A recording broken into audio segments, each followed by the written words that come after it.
constant innovation, unparalleled education, groundbreaking global business education you'll find only at Oxford College of Business. That's because all we do, all we are, is business education.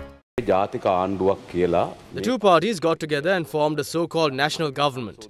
According to the 19th Amendment, it is only if there is a national government that the number of cabinet ministers can be increased to more than 30. Now that the duration of 2 years has expired for the national government, they should get permission from Parliament to increase the number of cabinet ministers. We are not ready to accept any powers vested with these invalid cabinet ministers or ask them any questions. There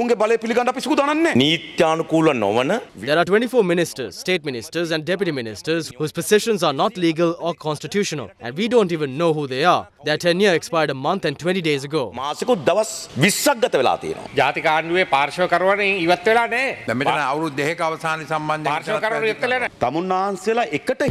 You haven't informed the Parliament of being united. So these two parties must let the Speaker know through a document whether they are going to continue with the national government together or not. It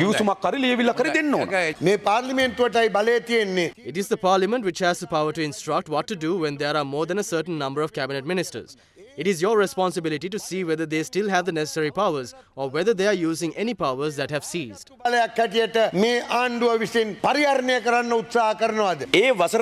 The said 2 years time duration has expired. Did they or did they not inform you whether they extended their duration?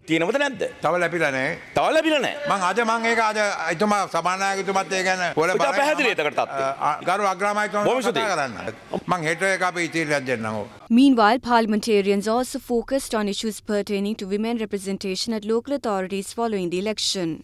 All the national papers reported that party leaders unanimously made a decision to disregard the requirement of women representation in the local authorities election. 3 nomination papers of the Sri Lanka Poljana Peramana were rejected because they didn't fulfill this particular requirement. In that backdrop, it is not at all fair to make this kind of a decision. The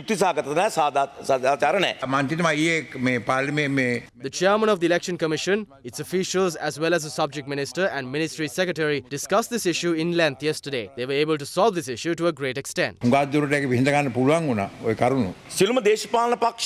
of the political parties had to exclude experienced politicians to pave way for women politicians. It is unfair to them, so please change this decision. What we discussed yesterday was to continue with the requirement of 25% women representation, but we can't apply this rule for certain electorates, and that's why we took a decision to make necessary amendments for them later on. We never said we will reduce women's representation. That's a wrong view.